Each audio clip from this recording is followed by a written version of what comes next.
Welcome to Bonn Park. I'm Sarah Geidlinger. And I'm Marshall Ward. And today we have Ajirioghene Evi-Cobbinah of Kind Minds Family Wellness. Ajirioghene has a master's in social work, and she is the executive director of Kind Minds Family Wellness. Yeah, this is a really wide-ranging conversation and one I've been looking forward to for a long time. Here she is, Ajirioghene. Welcome to Bonn Park. Welcome to Bonn Park. Welcome to Bonn Park. Welcome to Bonn Park. Welcome to Bonn Park.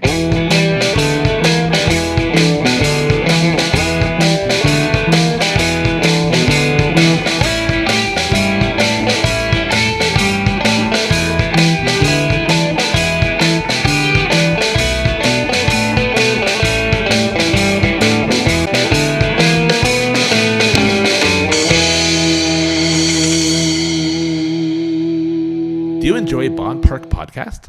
If so, we would really appreciate it if you Leave a review, like, rate, subscribe, but most importantly, share directly from the platforms with your family and friends. That's the best way to get the word out to everybody, and more people will get to see our show that way. So click those like buttons and share our show. Thank you. Thanks. On with the show. This is it.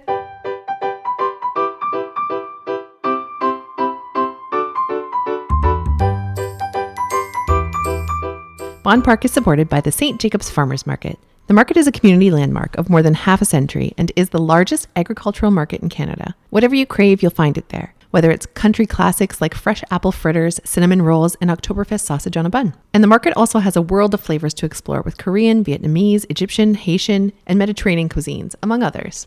Want to cook at home? The market has fresh fruits and vegetables, quality meats and seafood, locally made cheeses and preserves, and oils and honey. Many of the food vendors offer pre-made frozen options that you can save for those busy nights where you want a healthy homemade meal but are short on time. The St. Jacobs Market remains open during the current stay-at-home order, with extensive safety precautions in place. Open Thursdays and Saturdays from 8 a.m. to 2 p.m. There are over 60 food vendors on site working hard to continue to supply you and your family with fresh and local products. And here's a word from Justina. I love going to the market with my family on Saturdays. Follow St. Jacobs Farmers Market on Facebook, Instagram, and at stjacobsmarket.com.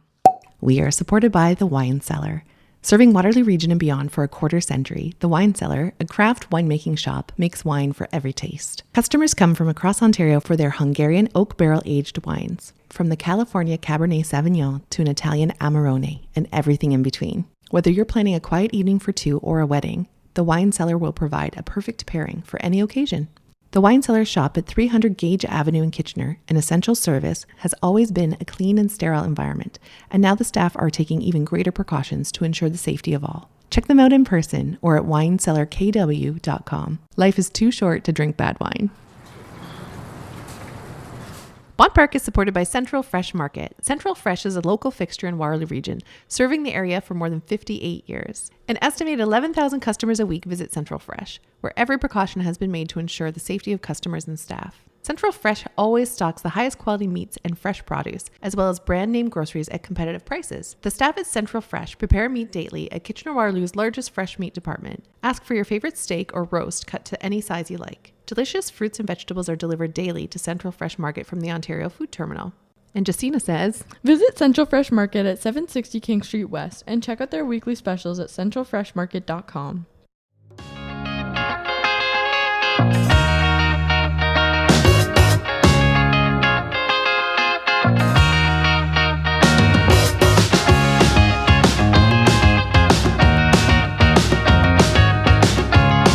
Ajirioghene, thank you so much for joining us. Thank you for having me. We're so excited. I'm excited. We're excited to talk to you too. Yeah. Yeah, I'm really interested in hearing how the two of you met. I'm going to tell my version of the story. So we are all neighbors. Our kids went to the same grade school, and we met through, I'm going to say, mostly volleyball. Our daughters were playing volleyball together, also with Elle, another neighbor, and through school concerts and plays and graduation. And actually, our daughters went as platonic prom dates to their grade 8 graduation. That's right. Yeah. Your daughter proposed to my daughter, and they had a lovely time. And there was this moment, actually, this has got nothing to do with this podcast, but there was this moment, and all ladies, I know you can relate, or ladies identifying, where your daughter was showing off her dress and she slipped her hands into her pockets of the dress. And oh my gosh, the hush over the crowd. We were all so excited that there was a dress that had been purchased with pockets in it. Why don't women's clothes have pockets? This is what I want to know. Yeah, that's great. There was a collective, like all age groups were like, ooh, it's got pockets, And then she had to take everybody's stuff and put in the pocket. She actually did. Yeah, she really did. Oh, of course that would happen, right? Yeah. And then we spent last New Year's Eve together and we had this big plans to start game nights. And then everyone knows, what happened and no one sees each other. Yeah, so that's been quite sad. But I think that was the first time I remember meeting you was at a volleyball game. Is that right? Yeah. I agree, yes, because I think prior I always saw your husband, so Steve, with the kids, and I think it was always maybe because of the timing too. But yes, our first time was just sitting on the bench and cheering together when the girls were playing. So I remember that, but I think I'd seen you in passing too, maybe drop off and pick up, but that was our first time really talking when I think they were probably grade 7, grade 8 I think so. Last year. Yeah, grade 8. But they remain friends. Our daughters are friends. And also, I believe your younger daughter is also in the same grade one grade below my son. So they're still in the same school.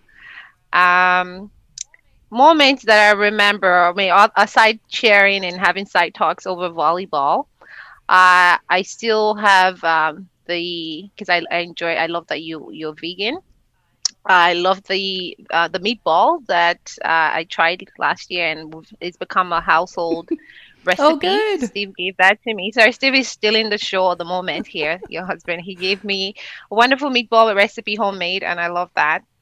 But we have mutual friends. We have a very amazing mutual friend, Danette, whose daughter is Elle, and also friends with our daughter. So if not for COVID, I believe we would have had a wonderful summer to do a lot of stuff this past summer. So, and passionate again. I love that the first woman who shares the same passion as my husband. So we both work in drafting with AutoCAD in civil engineering form. Yeah. And so they met and it was beautiful to be in a gathering and to see Kojo, that's my husband's name, be able to, engage in professional kind of dialogue as well. Because not a lot of women are really into that field. So that was good. Yeah, that was a lot of fun. I was going to say you were lucky to meet Steve first at the volleyball games because he's a much better spectator than I am. I get noisy like you do. We both do a lot of shouting, lots of shouting. And I don't know what I'm yelling at. I'm just very excited. Yes. I wonder why they've never cautioned me. I'm not yelling anything bad. I'm just very excited, and sometimes I'm yelling like to the opposing team. Sometimes I'm like, it's okay, right. You'll get the next one. Yes. We have to be fair, right? Because and I remember what I don't know if it was you or Danette that said it. And this is not even university level or high school, and we are so I think the parents are even more, I'll speak for myself, very competitive, like really into it. And with every win or disappointment, I take it too hard on myself. So, but it's beautiful. There's a couple things I've seen watching both high school and university women's volleyball on TV. The first thing is, I always wonder what it's like to have a team come in for the first time, and you see some imposing player who's like 6 foot, like 3 and a head above everybody else. But I found that that's often not the best player on the team, the tallest person. And then the second thing is I find that game has a lot of kind of physical camaraderie, a lot of not high fives, but rather quick little touches kind of, and where players support each other. And I think there's something really beautiful about that idea that there's so much communication happening that I think is basically saying way to go or good play, but there's a lot of it. There's tons in grade school. Our girls team were taught to come into a circle in the middle I guess after each point and do a little quick huddle, way to go, and then bust out again to play and get back. It's beautiful. And I never thought about that until you mentioned it, that really that not every sport is like that. It's really very individualistic, but this one with whether it's a win or a close win, they still come together and have that little tap and all that. So that's beautiful. There's some odd rituals in sports too. I noticed with European football, nowadays a goal is scored and the player like runs away from it, his fellow players. Yes. And everybody has to run and catch Yes, up. yeah. Anyways, that's interesting too. Or the football dances. There's all kinds of stuff. I'm not very athletic, but I do like to watch it when the kids are playing.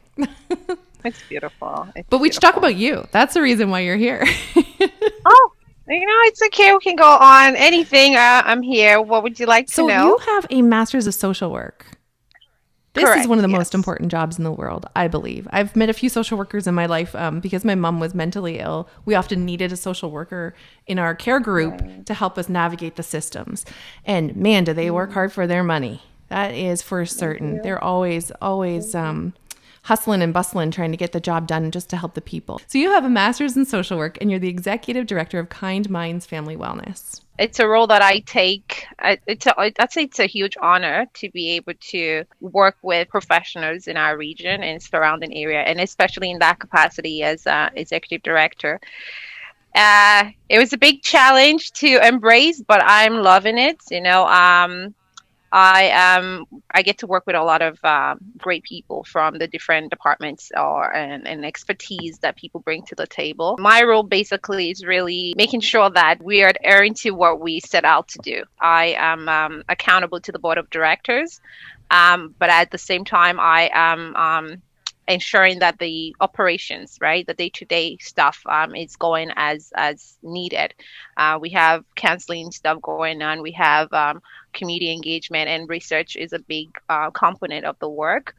Then we have volunteers, really volunteer run. So just making sure that things are moving smoothly, making sure that opportunities are there for kind minds to be known, such as this. So yes, it's really a lot in terms of external work and making sure that the day-to-day work is going, promoting kind minds, thinking about strategies, because my master's of social work is in community development, so it really comes in handy because that's what we're really trying to do, to ensure that we're working with the community organizations and to bring collective services and resources to the people that need them in the region. When I think about the field of social work, I think it's not something that I remember hearing kids talk about in high school, or young people tend not to say, this is what I imagine doing in the field I go into. I always wonder where along the journey people decide they want to go into that field, because you don't hear people talk about it as opposed to other careers where they say, I'm going to pursue this or that, or kinesiology. Or if I have heard someone talk about social work specifically as a goal, it's because someone has helped them along the way.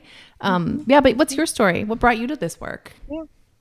That's a good story, but before I answer that, it's interesting too, because even in my household, I think it took a while before they actually grasped that mommy's a social worker. But yes, what brought me, I think it's really my upbringing. So I didn't start off in social work. I started off in law and society, so legal aspect. But I think just growing up in a very communal, collaborative kind of setting in Nigeria, that's in West Africa. Really, social work was Sunday. Everybody, that was just a part of what you do. You go to church, come back, and then we're out in the community supporting people. We go to places where people are gathered and just meet the needs. That was just what my mom and my grandmother, that's just what they do. Typically starts in the church, when the service is over, there's this newcomer, what do they need?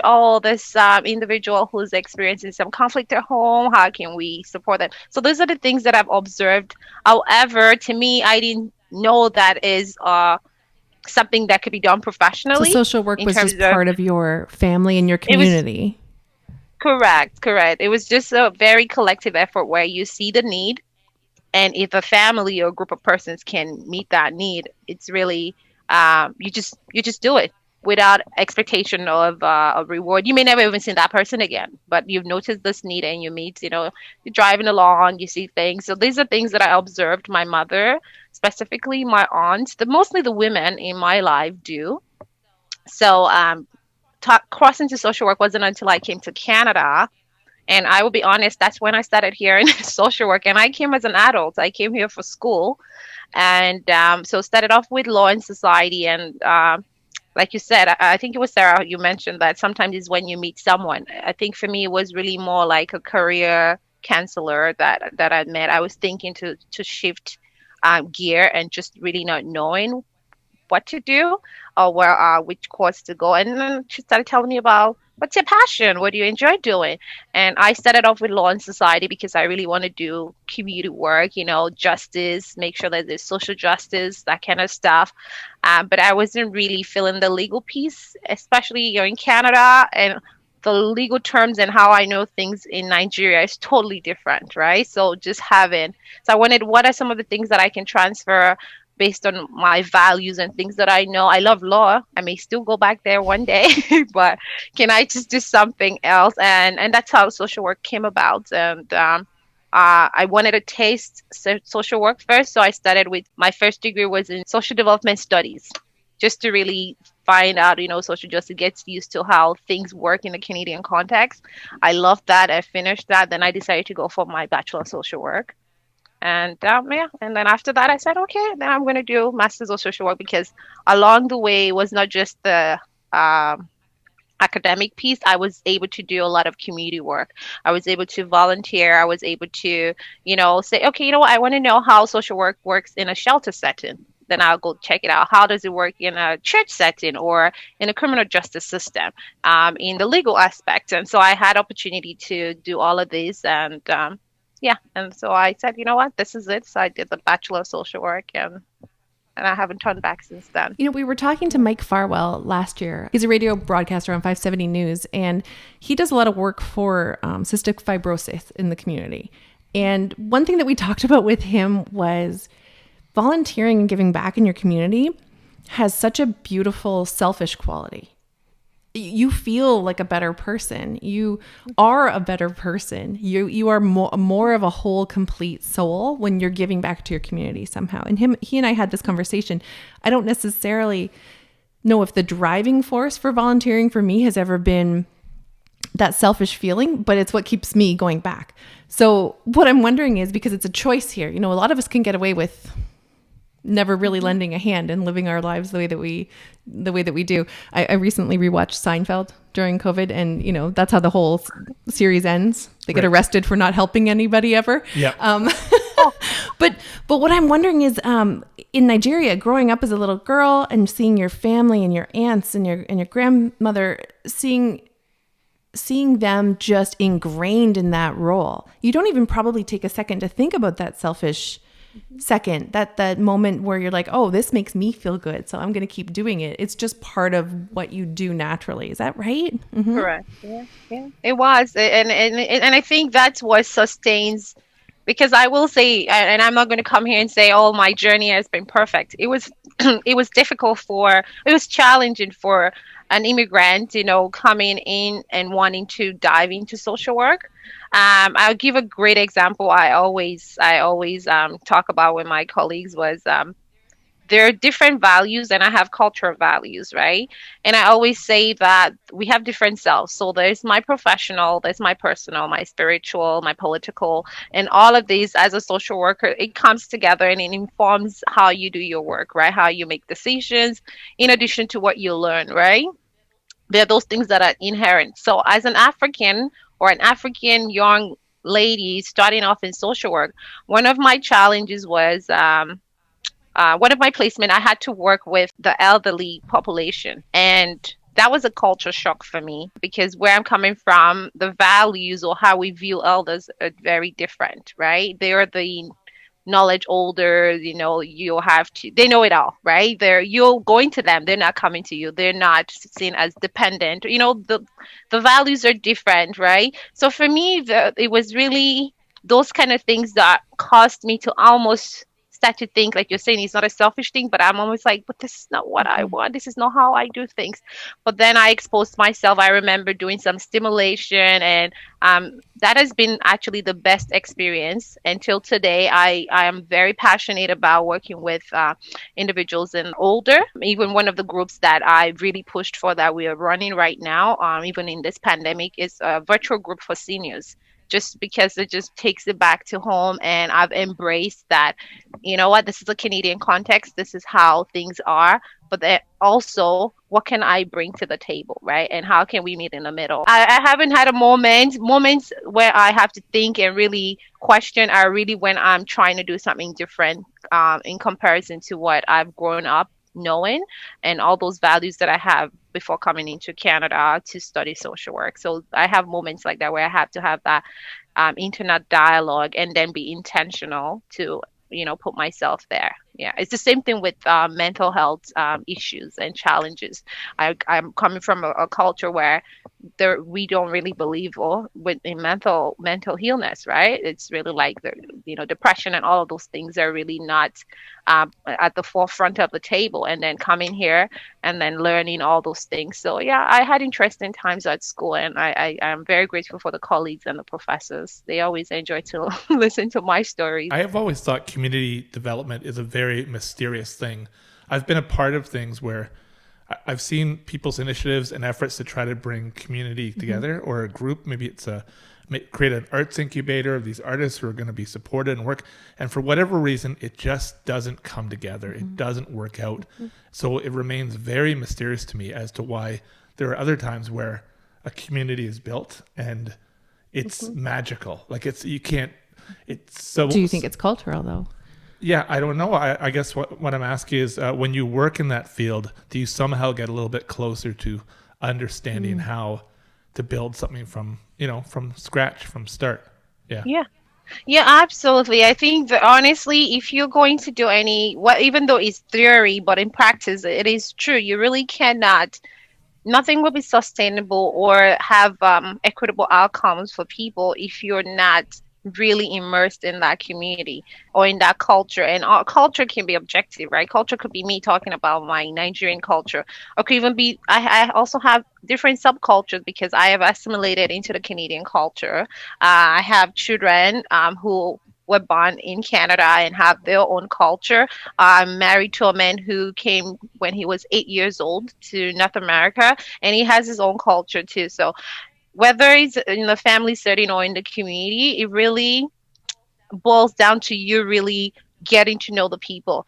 And I always say, they're like, oh yeah, you. So in my other role, I'm an anti-Black racism practice lead in a child welfare setting. That's another job that I do, and people have this presumption that, oh, you know everything about Black culture, or you know everything about Africans. No, I can't speak Black. I say to people, I still need to get to know the people. So, for example, we are trying to do a collaborative work with an organization right now with the Somali community and another one with the Ethiopian community. In order for us to be successful, even though we're a Black-led organization, we still need to get to that level to work with the people there. Particularly the knowledge holders, right? So we have to not just be in our office and say, you know what, we have this great program, or we think, So any kind of community or any kind of culture, you really have to get to know the people and develop or build trust. That's a big thing in working in community. They have to say, okay, even though you have the expertise and you have the resources, they have to trust you enough to want to open up and really talk about what their needs are. And in many cases, we go there thinking we're the experts, and we come back learning so much more about the community, and then impacts us and just changes us. I don't think I can do social work without community work, because I've done individual, I've done group, and I've finally resulted to, community is really what I want to do. And I don't know if I answered your question, if I gave you enough context, but for it to stay together, you need to be committed. You, meaning you as an organization, you as an individual, you as a resident, a citizen. As long as you're committed to those people, then they'll open up. It may take a while, and then the work will happen, and you have to be open to feedback, because they will push away and they may not always accept everything that you bring to the table. That Kind Minds website is beautiful, and it has such a crystal clear vision and mission statement. You can read it from beginning to end and feel like you really have a pretty clear understanding. How was that built? At what point did you come in, and how did this come together to be so with such clarity?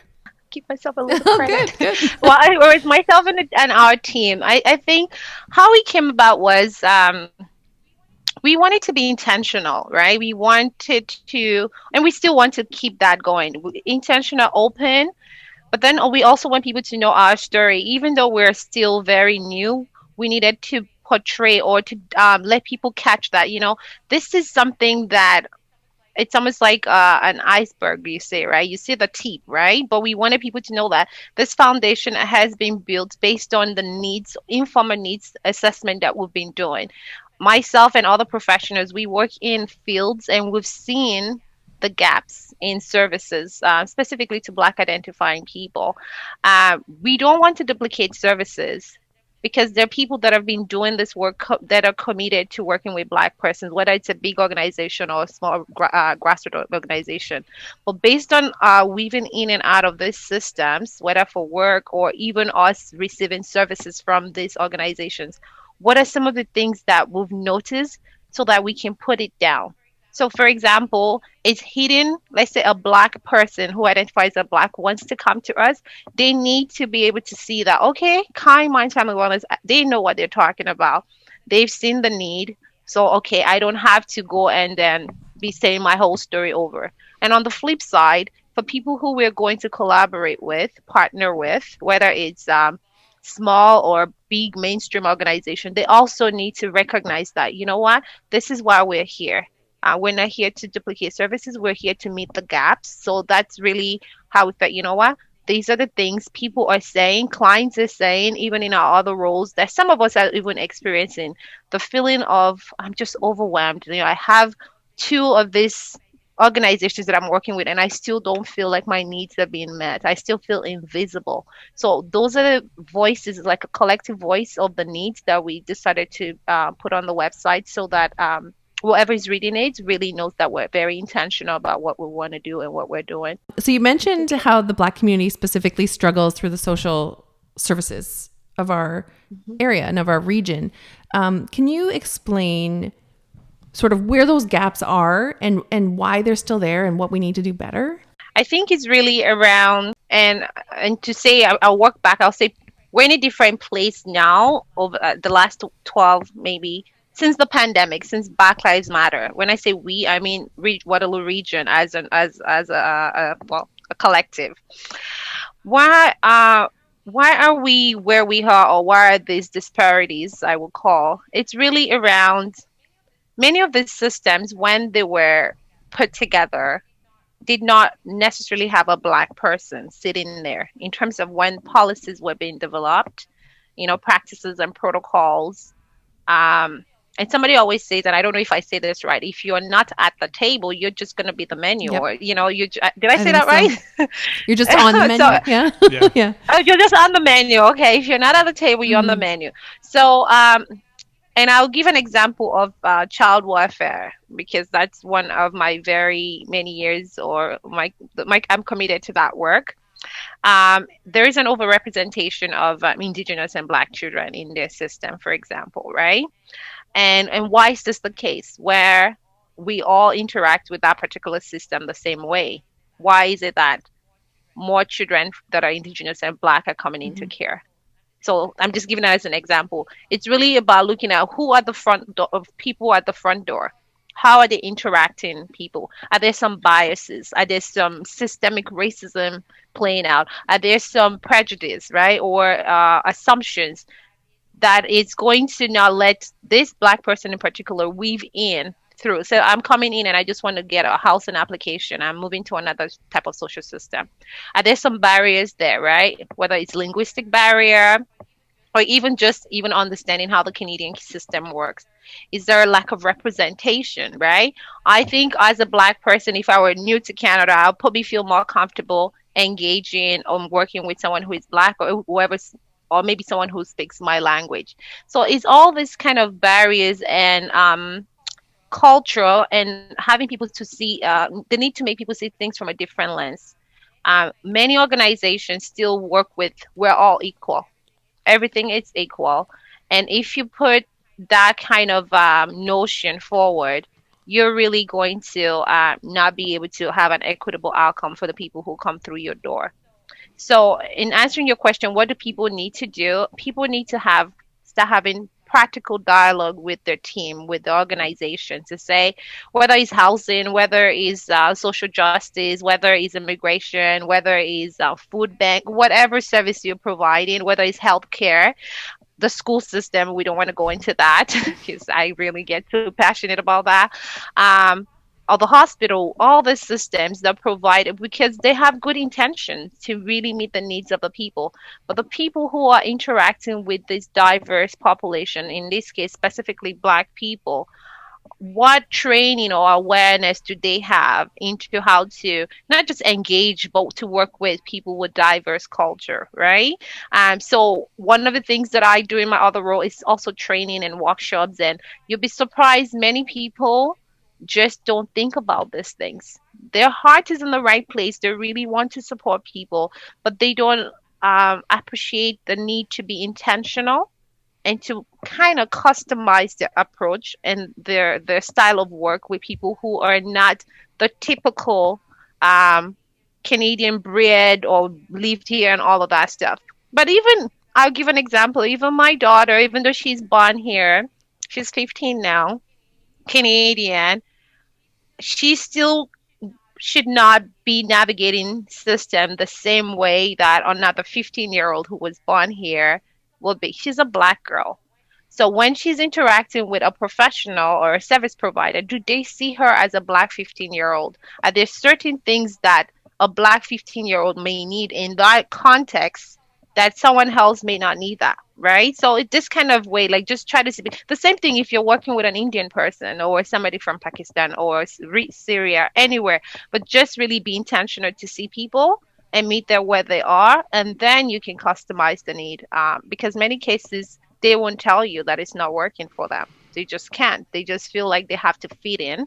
So that's what we're saying is like, I'm doing these things, but I'm not getting the same result that A, B, and C are doing. Why? I'm doing it the same way. The why is because the approach has not been customized to meet your specific needs. Yeah, it's not a recipe for meatballs like we were talking about earlier. No, definitely. It's not going to turn out the same way every single time. And it's lovely to say everyone is equal, we're all equal, but that's a very blue sky image, right? But if your needs aren't being met, that's where we're going to have that gap. And then also if it's a child, like you said, like a child of color not getting what they need from social services, they're not going to have the vocabulary most likely to explain, like, I'm figuring that stuff out at my age and I'm an old lady, like I might not always have the vocabulary to talk about what I need at this age with the experience that I have. How is a child going to do that? Right. They need somebody, like you said, at the table for them. I've been watching a show on Rogers TV called Diverse and Converse with Aliyah Ali, and she had this whole panel of people, and one topic after another. And one of the ones was, let's talk about these statues, these controversial statues. Yeah. And the youngest people on that panel, I think they were teenagers, had the most simple, best ideas. They basically said, you know what, to be honest, I don't really understand the whole historical context of some of these dead political leaders and the racism around it. But you know what? If it's hurtful to some people, why not just take them away and find a better place for them? And out of the mouths of babes. All these people were talking, and the teenagers had the best idea, and it was so straightforward. It was like, so there's a place that these can go, right? And the host goes, yeah. Well, if it's hurtful to some people, let's just take them away then, right? And no one really had anything to follow up because that just seemed like the best answer. I don't know if you find that with your teenage daughter and her friends. I certainly do. I certainly do with teenage kids that first they blow me away with their in so many ways their lack of judgment and bias towards others, but also they sometimes just have their answers are so beautiful in their simplicity, and I think, oh my gosh, why didn't I think of that? Beautiful, yeah, and they're so empathetic. They're genuine. They are teenage. I think I actually even though I know I said a few minutes ago I enjoy working with seniors. I enjoy working with everyone, but there's just a different aura or experience you get from teenagers, whatever their nationality is, or as long as you engage them and give them that space, they're very youthful, right? And what they would say, it's really genuine, causes us as adults to really get critical, right? And they're just saying, like you said, out of babes, but this is it, this is how they see it. Why can't you look at that, right? And in many cases, it's unfortunate. It's almost like we need teenagers or youth to really speak to adults about just how to go about certain things. So, this is why it's imperative for it to be part of the education system, because what they don't know, they can't fix. Correct. Correct. I know we were talking about this earlier, maybe when we were talking to Brittany Elmsley of KW Multicultural Center. Yes. We were talking about how the kids now, I think as early as like maybe third grade, are learning about residential schools, and they're learning about the injustices to Indigenous people of Canada, and with their Orange Shirt Day and all of the things that they have learned before that we didn't learn in school and we didn't know about. And I mean, isn't that the difference? Like, if you, like, innocence is not knowing better, but knowing better and not doing anything about it is where ignorance becomes the term, right? Correct. So education in school to teach kids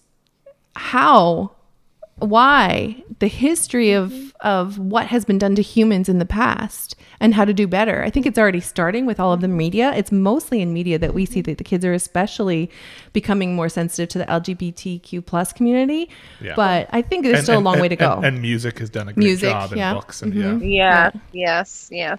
You know, I love that. I love what you said, Sarah, in terms of, you know, the media, the parents or caregivers, because really we all have teenagers and young ones. You know, they just have to be intentional. You know, I love how you said so how I'm the lead for anti-Black racism. I have colleagues who are the lead for Indigenous work and truth and reconciliation, and really saying that there's really it's a huge gap in terms of so for example, sorry, I'm going all over the place. February is coming and we talk about Black history, but nothing is even being said about Canadian Black history. And really, Canadian history is Black history, the same as Canadian history is Indigenous history. How does the system, especially those that are involved in working with the young minds, start to really get intentional about bringing about not only the injustice and all the things that continue to, how do we call it, the legacies that have been passed down that continue to perpetrate and bring about harm, emotional, physical, whatever kind of harm to people. How do we start to take steps back to talk about what are the things that this particular group did that was great, and what are some of the injustices that was done to them, right? Not only talk about, because many people, when they think about Black history, is all about slavery. But what are some of the other things that Black ancestors did, right? And many Canadians will say, it was all the way in America. True. Canada is not gone, true. Right? So, so these are things, and you know, even if they wouldn't do it, I mean, a curriculum may not even come in my lifetime. I don't know. But what are we doing outside that? What are caregivers doing and talking about this? How are you getting intentional about books, about movies, about shows? Even I'm Black and I still want to know many things happening in the Black community. I want to know what's happening in Indigenous community. Canada is blessed that we have access to these things. Technology, you can get on your computer. So it's just intentional work. We just... I'm trying to say a quote, but I may not say it right. Like, in a very racist, whether it's anti-Indigenous or anti-Black racism in a very racist world, it's not enough to be non-racist, right? Like, you just have to be an ally and do the work really, and it could be anything, right? And be intentional about it. But definitely touching the lives and the minds of the young ones, right? And does one person have the power to really make a difference, or does it take a bigger group? It takes a village.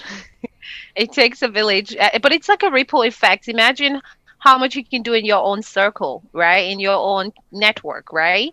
And if we keep saying, "Oh, not in my own backyard," really, no change is going to happen. We feel like we're moving forward, but then something happens, but that should not deter people. We still have to keep going. So to answer your question, can one person do it? No, it's just really a collective effort. And it's not only around racism, you know, sexism and all these other isms, right? All these things that forms our dominant culture and the marginalized people. How are we noticing those things, you know? I remember a foster parent asked me, well, how can a foster parent who is caring for I think racialized Black children, how can I teach them about systemic racism? You know, it's almost like wanting a recipe. No, there's no recipe. Really, you need to put yourself in that environment. Think of yourself as someone who, this foster parent is white. You have some privileges, and these people, they don't have that. Are you aware of your privileges? If you look at a black person or black youth, we've been in and out of that system. How did you weave in and out of that system? Those are the things, even you don't have to be an expert. Just think about the day-to-day interaction with systems, how it benefits one group over the other, whether it's race or gender or status or as an immigrant or, all those kind of stuff. Let's just have fun. You don't have to be a miracle worker, but just have intentional conversations and be critical about your day-to-day observations and step in when you have to step in and really be that ally for that marginalized person. I heard you earlier on use the word assimilated in reference to moving from Nigeria to Canada. And that was an interesting word. It's kind of a Star Trek-y word that I'm used to. But what it got me thinking about was how in your social work with the older population, you must have encountered people who, for whatever reason, moving to Canada, they always have felt like an outsider. Maybe Canada has never quite felt like home in a way that they want in their heart to say this feels like home. Do you have any insight as to why for some people that just doesn't happen for them? They never quite maybe find some kind of real sense of belonging here? Yes, I can. And I can even say for me, I think I still have the moments like that too when I feel like that. I always like to say, even as a black person, I have some privileges over some other black people. Like I have the language, I have the education, social location. I remember doing one activity and I was surprised at how much privilege I had because, I always think, oh, I'm black. But why do some people not feel? I think it's really like for me, I always say, see, I talk different than anybody else in my household, right? But we all speak the same languages, right? So it's really how the people, I'm trying to not get too social worky here. So there's what we call like self-awareness, right? That's not social working, but that's just to be aware. But if you're in an environment where the celebrated thing, you're not part of the dominant group or culture, let's say employment, for example. We know many migrants or people who migrate here, if it's not direct for work, but they're coming to settle, they don't necessarily get the same kind of work. There's a sense of belonging, sense of settlement, you want to feel like you connect. So let's say I educated and I come here and I see other educated people, but I'm not able to do the same kind of work. That could cause somebody to feel, you know what? Even though I'm in Canada, I have status, I have a home, I still don't feel like I really belong because that person is saying, you know what, there's a barrier here for me to attain what such and such person. Sometimes it's health. Sometimes it's just that sense of disconnect from their culture. Maybe we are very blessed that Kitchener-Waterloo is becoming more and more diverse for many groups of people who don't have or they don't see representation or they don't have a sense of community, maybe like an association, or people who share similar culture. It can also be religious piece too. So I think for everybody, it's really kind of an objective way, but it's truly boils down to what are some of the things that makes me feel like this self-actualization, like this is me, I really feel all. Am I able to connect to 1, 2, or 3? And if they don't, then many people just go back because they just can't. Well, aside the weather, which I would never get used to. But I think it's really just that, we have the Maslow hierarchy of needs, right? And it cuts across every culture, wherever, right? So if some of my extra needs are not being met, they may just really not feel like they belong, right? Another thing, a crucial thing too, is a sense of cultural attachment too, right? And that could be any culture. It could be the LGBTQ2 plus X culture. It's just if your culture is not part of the celebrated norm, that could also cause a sense of just not feeling like you belong, whether it's in Kitchener-Waterloo or you just want to move to Toronto. Like I had moments like that where I felt like, well, I lived in Toronto for a bit and I came here for school. This is not as diverse, but can I do something about it? And I decided to just do all the things that bring me joy, which is really community engagement. Whether you're Black or not, I still want to engage you on a community base. So, yeah. if people have opportunities, it will, whether even if you don't have what is making you feel like you belong, but if the opportunities where you can tap into, if it's like that, even just little door that opens a door of opportunity, it helps. It helps, and it also it's about human nature. We're not supposed to be alone. If someone is really not feeling like they can connect, then it's going to be very hard as It must well. be so much harder right now during not being able to see anybody, and we're in a major provincial lockdown at the moment. I think what you said too goes back to talking about not having a seat at the table and that we're all equal.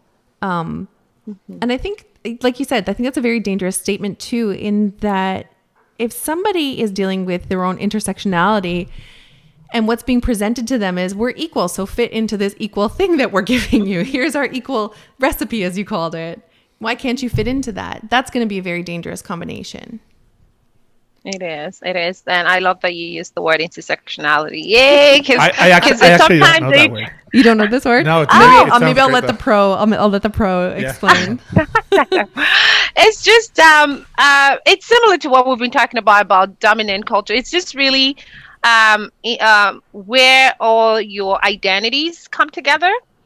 You know, there's always an intersection, right? So I can, yeah. So I'm a Black woman. I'm just trying to think of something. Yeah, I like to make it very diverse too. I'm a marginalized. I belong to a marginalized group. There may be another Black woman or another Black woman who may belong to LGBTQ plus community, who may have mental wellness or mental illness challenges, and that's me. Maybe I'm stable mentally. I'm able to manage my stressors.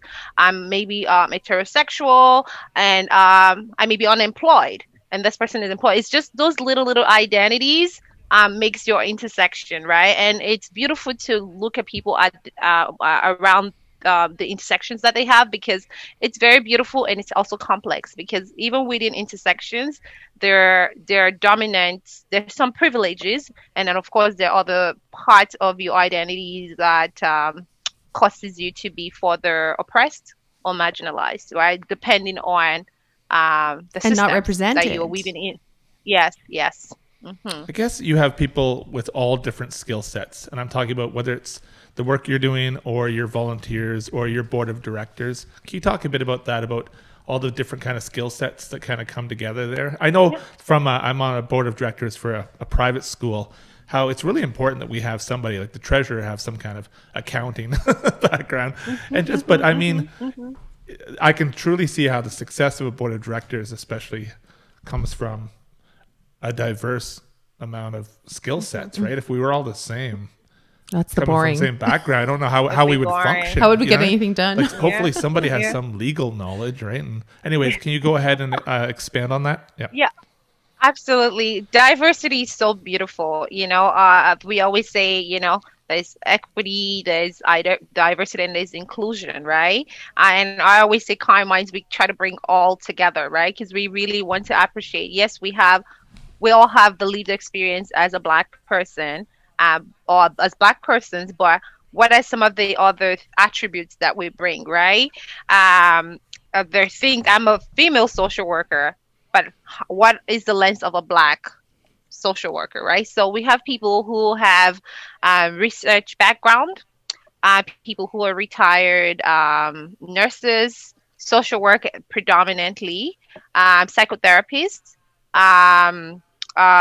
human resources background. I love how you talked about the treasurer. So accounting, things around legalities, Canadian legal systems, whether it's ministry standard, provincial stuff, and people even who are just very, most of your career has just been around engaging youth, and some has just been around engaging seniors. So it's really human services, let me put it, people who have done frontline kind of stuff, managerial work, and people who are also in, some of them even have their own organizations, their own things that they do outside kind minds, people with their PhD, master's level, people with just, you know what, I'm just new to Canada and I just want to just give back. I just want an opportunity to volunteer and feel like I'm giving back in my own little way to my community.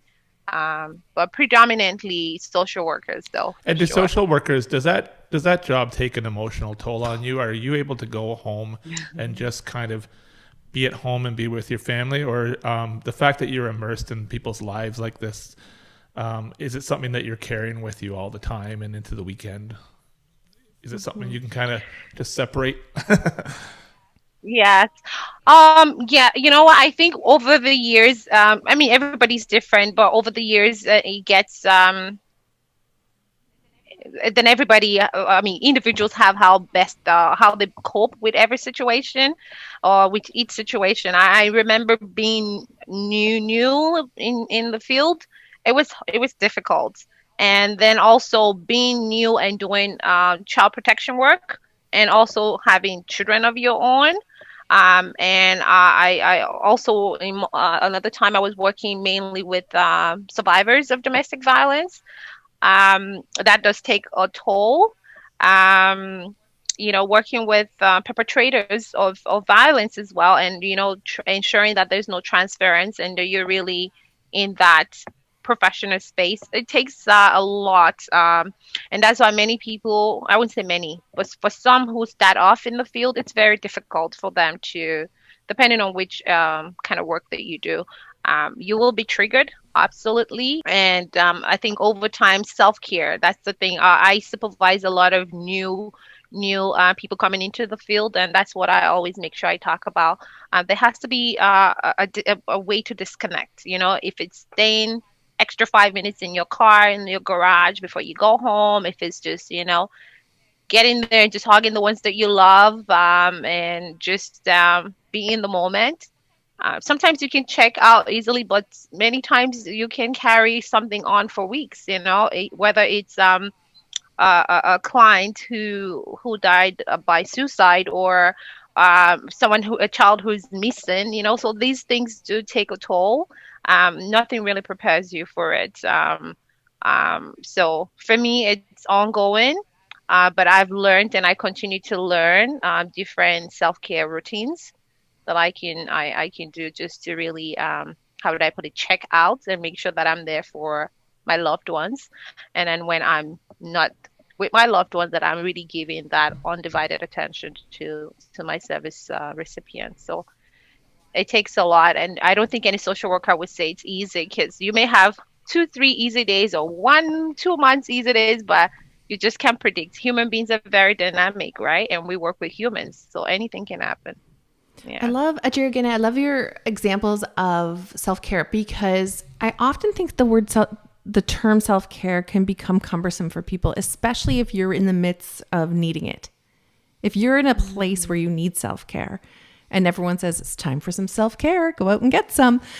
That sounds like, oh God, now I've got to hook up for a yoga class. Now I've got to find time to take an hour bath. Now I've got to, find time to do all of these things. But your examples are so beautiful. Take that minute after work to decompress. Mm-hmm. Grab your kids and your loved ones or whoever you have, give them a hug, call somebody on the phone and let them know you love them.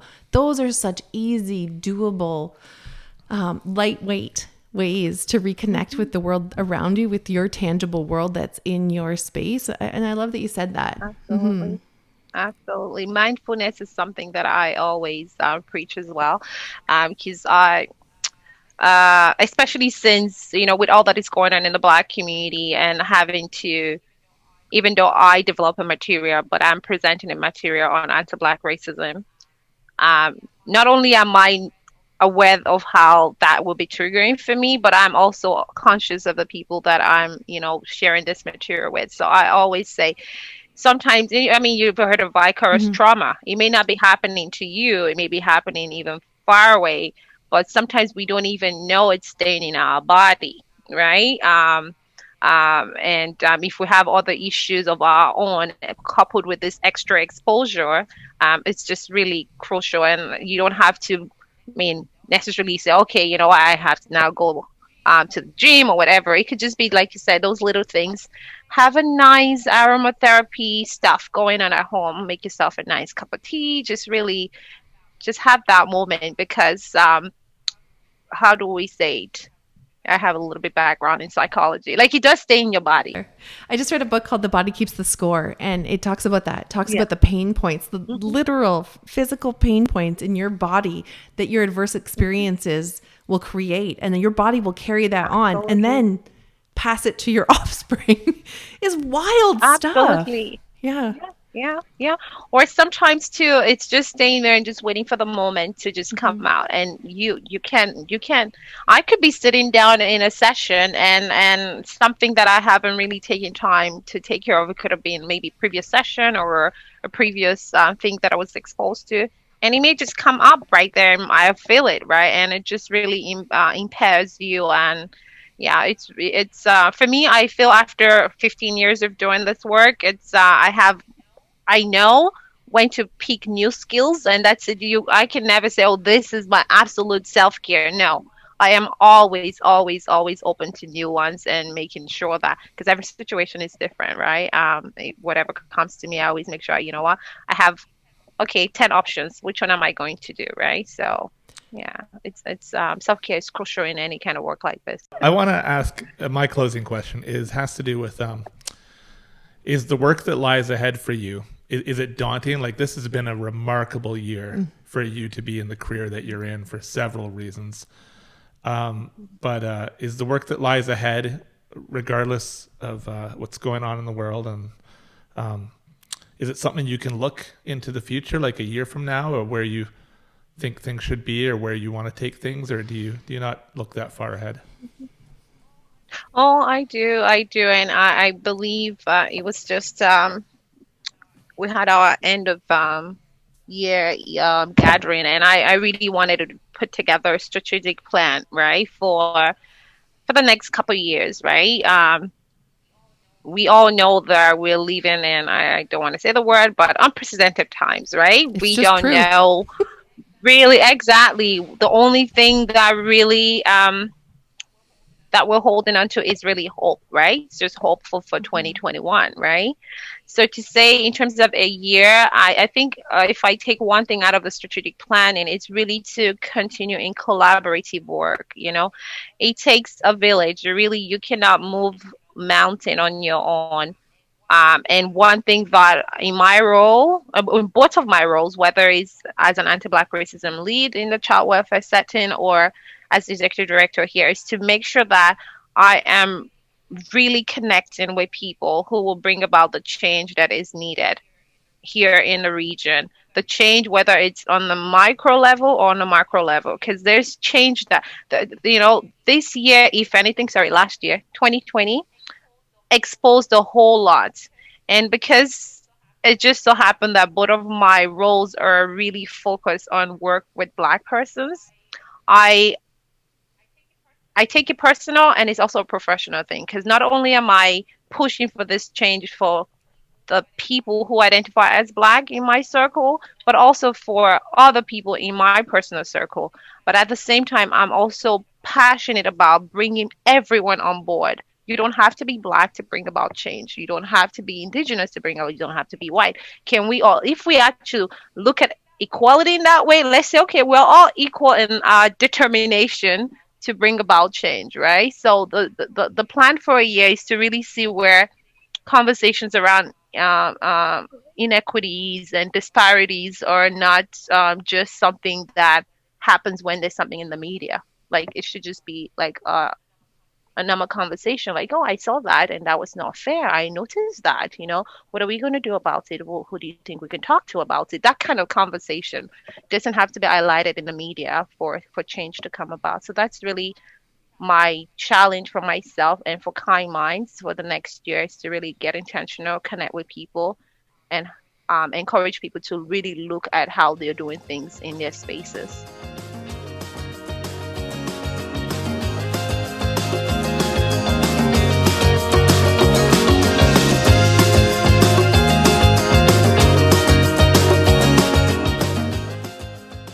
Thanks for meeting us in Bonn Park. Please like, rate, and subscribe to our podcast on the platform that you're listening to. And follow us on Instagram and Twitter at Bonn Park Podcast.